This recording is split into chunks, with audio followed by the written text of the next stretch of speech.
Drum roll, please. What do we got here?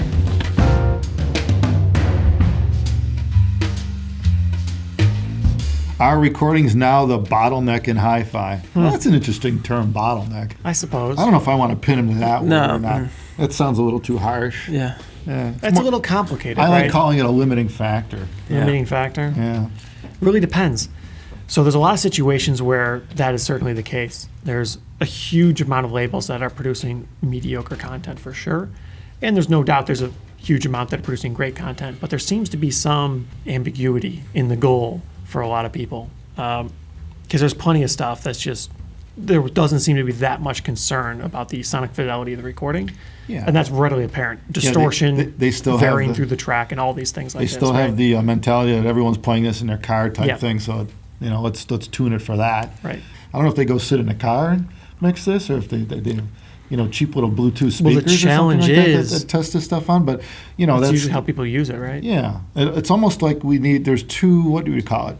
There's two factions here, right? Well, there's us being more critical listeners who love and appreciate right information within the track, and then there's the dumbed down stuff for the daily average use. for the Bluetooth average speakers. Bluetooth speaker situation that people don't really give a crap. It's really like any enthusiast, right? It's easy for somebody that's enthusiastic about something to think that there's a lot of people like them, but oftentimes there isn't. There's very small Not minority. relative to the market. Like you look at No. like PC space and stuff like that, computers and stuff like that, the amount of people that are super enthusiastic and want to build their own computer, they think everybody's like them a lot of times, but it's well under 1% of the market in terms of actual market share. And same thing with automotive, right? A lot of people, they like modifying their cars, but still tiny amount of the market. Yeah. And so it's easy for audiophiles to think that people should be catering to them, but Well, like we mentioned in one of the earlier that episodes. isn't the primary consumer, so it's a challenge, right? Do you make something for such a small minority, or do you make it sound good in a car or a Bluetooth speaker or earbuds or something? I remember mentioning in one of our earlier episodes that the car audio side of things, that the systems are getting better and the stock systems are getting better and better. You know what I mean? Everything is. And I got an 18 Wrangler, right? And I don't know who makes the electronics. I don't know if it's Infinity stuff or I don't know who makes it in it. I don't know. But it sounds pretty good and it scales with the source. Like if you play, Right. you're playing the FM radio versus the SAT. Yeah. And then I plug my phone in and I run Tidal through it. It's significantly better. It's just a sense of space in the car. So it's completely capable of resolving to that level with whatever internal DACs it's using to come out the iPhone, digitally. So if you think about that, I mean, the car audio, I don't know what these guys are using to test car audio, but and of course this isn't like the cheapest system they would supply in the vehicle. Yeah. It's whatever they consider to be premium, which is like there's only two choices, I think, like standard and premium, right? With most cars, I think. If that. Some have Depends on the 3 car. though. But I mean, so Maybe the high-end cars. So you tick the box on premium, but the thing is it's a stock product, and it does scale. So it seems to make sense that the recording side of things would step up to that and not be trying to tailor music for the early 80s vintage cars. Well, I don't know if that's because I know I've ran into a few times now where I've heard stuff in the car and I'm like, oh, okay, I'll take a picture of this. I'll listen to it later at home on headphones or something. Yeah, me too. And it's never good. Yeah. Like I've never been like, oh, this is just as good as it was in the car. Yeah. And then I go back.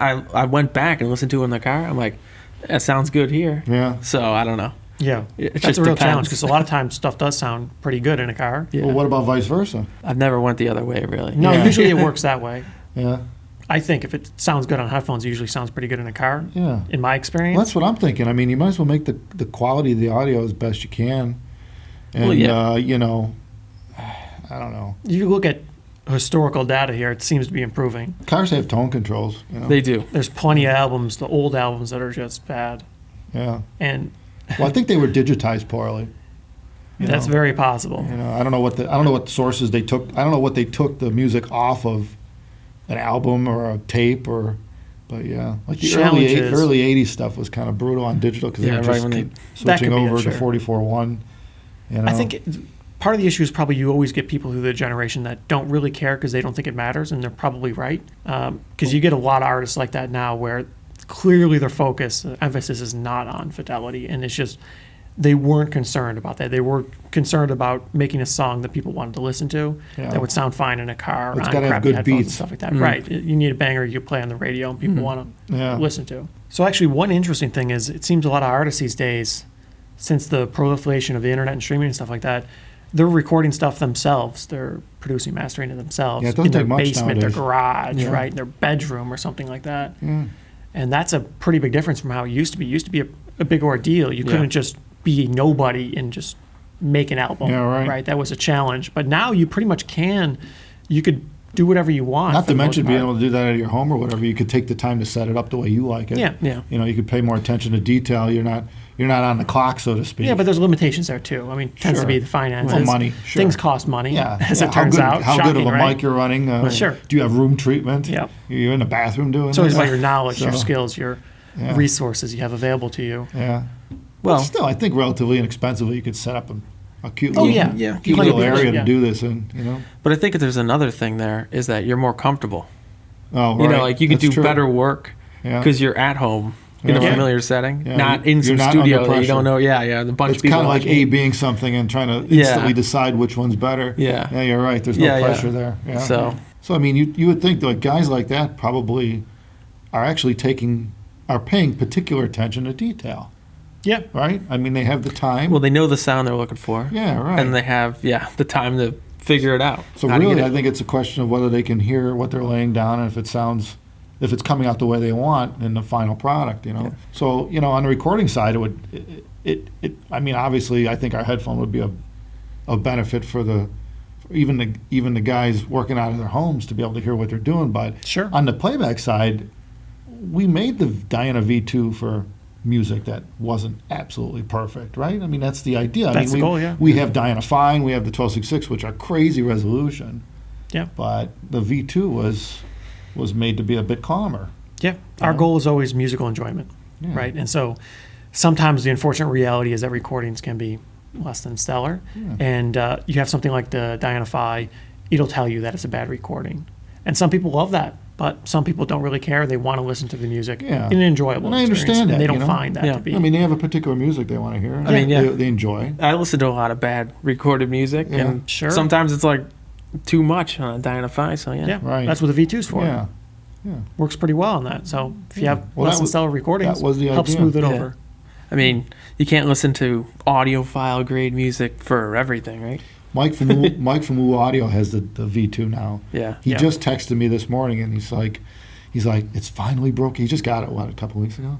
He's like, it's broken in. It sounds really good. I use it every day, type thing. He's like, thanks. And he has a Phi too, though. Yeah, right, So. right. So I guess again, I think he tends to listen to an eclectic mix of music. Yeah. Yep. And so it does I think the V2 does make that less of a challenge. So as it turns out, there happens to be quite a few bedroom, basement producers that make pretty good stuff. I think some of the pros gone into their homes too. Well, that could be. comfortable It's just environment, way right? easier. Yeah. Yeah. I know I would. I wouldn't have if I was in that line of biz. I'd have a room set up, man. I'd have all the toys, bells and whistles there. Just to come up guess, with yeah. ideas, not necessarily to Yeah. make the recording itself, but just to play. And then throw it down and just see what it sounds like, and maybe be able to share it with people without, like you said, Taking studio time. without the stress of the Yeah. stress of a studio. Yeah. I think a lot of them are doing that. I think they have even the professionals have set up studios because it's just a room. Wow. It's not and it's not like they can't afford the toys. It's relatively inexpensive, no matter how hard you how hard you push it. Really, how much could you spend? I mean, you could spend $1 million Well, yeah. on but you don't need that if it's just You don't need you that. and you. Yeah, no. You don't need a friggin' 100 mic inputs for playing at the home. But anyway, bottom line is, didn't someone mention that somebody just won a Grammy for a recording they did out of their home or whatever? Yeah, so Phineas Yeah. recorded an album for Billie Eilish and won Best Engineered Album, Cool. oddly enough. I happened to be watching a YouTube video on producers' thoughts on that. So it was audio engineers talking about Yeah. what they thought about Send me a that, link to that and think prospect about of it. I'd love to see that. somebody in their basement basically Yeah. recording what is considered to be one of the best produced albums in recent history. Cool. That's pretty compelling stuff. Yeah. So I guess the summary is it depends. Yeah. Yeah. Sometimes you could come out with gems if you really care, you really try, you're motivated. Other times, well, maybe Yeah. not. But Well, like everything, there's no it depends. surefire mix. It depends on the skill set that's in the room Absolutely, with you. of course. Well, You know what I always. mean? You know, And- they obviously had some skilled people there that Yeah. are able to just do it, get it done, make it sound good. Apparently. Yeah, they knew the tricks, the insides and outs. You know, Yeah. There's a lot of they variables probably there. had a nice microphone too. Wow. Well, maybe. Maybe a couple of nice microphones. Yeah. But yeah, it always helps, I guess, especially if we're talking about vocals. But yeah, when you do a good job of recording vocals and stuff and make it sound real and you Yep. know, and figure out a way to kind of like the way we talked about the V2. You figure out a way to blend the resolution so that it sounds natural. On a playback side, Yeah. doing that on a recording side is basically a dead nuts match, is what we're talking about. That's what we're talking about. That's what this video is about. Is like on the recording side, if you get the recording to that level where it's it's just even and it's natural, and then when it needs to be explosive, by all means, get the dynamic range into it and let it happen. That's what we excel at on the playback side with our headphones, and it would be. It's cool to hear that. I know the people that own our headphones, they love stuff like that. Oh, yeah. They're always seeking tracks that excite them. Yeah. Right. That make them realize and appreciate how good their high performance stuff is. Yeah. It's an interesting thing. Yeah. It's kind of like taking having a car and always a very fast car, right? A Yeah. sports car, and never tracking it. Right. You just you've always been on the street, and you just never ever really can appreciate what it's capable of. And I think that's what the better recordings and tracks Pretty much. do for the customers that are into the higher end Yep. of It's things. going out for a track exciting. day. It's right. It's exciting for them. Yeah. And they're always trying to share albums and Yeah, ideas yeah. and stuff, on the forums and stuff about Yep. it. So yeah, I mean it's cool. That's what it's all about. So hell, I wish we had a track here in Buffalo. I'd love to take cars out. Yeah, on tracks. well. We don't have anything anywhere near us. Yeah, we do. Where? Watkins Glen. Yeah, okay, yeah, it's 3 hours, but you can't really. Did you look at the days on a calendar? You can actually go there and Yeah. like 1 or 2 a Yeah, year. it's not very Yeah, much. you don't even. There's no chance. Yeah. There's no chance. And the guys that are going to get the trek are the guys that know somebody. And you would take your Wrangler on that? Yeah, yeah. No, not that regular. Yeah, I I'd know. suck on that hard. Yeah? Yeah. The cornering ability of that thing with those big tires Oh, is really? useless. I wouldn't have guessed. Yeah. Now I might if we had a trek, I might put Summers on it. Yeah. And Maybe roll it? some 20s with some low pro 20 rims, some low pro tires and some That'd be Summers. perfect. Yeah. Yeah. I'd have to change the shocks, completely. Right. You'd probably have Okay. to change the whole damn suspension. This isn't going anywhere Nope, positive. nope, we're way off now. Yeah. Probably a good place to You wrap do it up. not. You Yeah. bought the wrong car. That'd be like That's Pit it. My Ride. I No. don't think we're going there. Yeah. Nobody races Jeeps. No. If there was a track here, I'd have a car to ride in the track. Uh-huh. Yeah. I bet. All right. And it Anyway, wouldn't be a Honda Civic. Mm. Anyway, the yeah, formula. just to end it on a positive note, which I think the whole thing's been positive, Oh.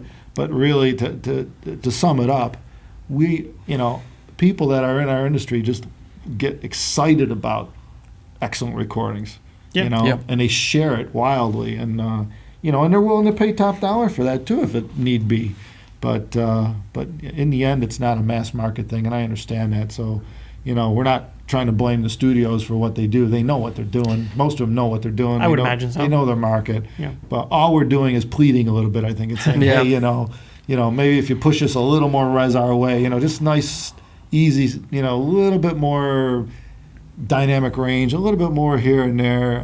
It's appreciated. Yeah. It's always appreciated on our side of the thing. So. Yep. Anyway, we should probably wrap this up. So thanks for watching, everyone, and it's been great chatting today. And if you want to catch more content like this, please subscribe. And any comments you got for us, leave them at the bottom. And as always, take care. Thanks. Code 66. I guess that you would probably want to cover all bases, like a value optimized thing, a reasonable cost thing, and more like a no compromise type deal solution. Well, that's a wide range. Yeah. I usually just tell Common people question. that when you look at the electronics section of our website, the stuff we sell is what we recommend. So Yeah. that's a really good start. Yeah. If you want something lower cost, though, that's totally dependent on usage at that point. Whether you want portable or you got a wall out near you, you're on a plane all day.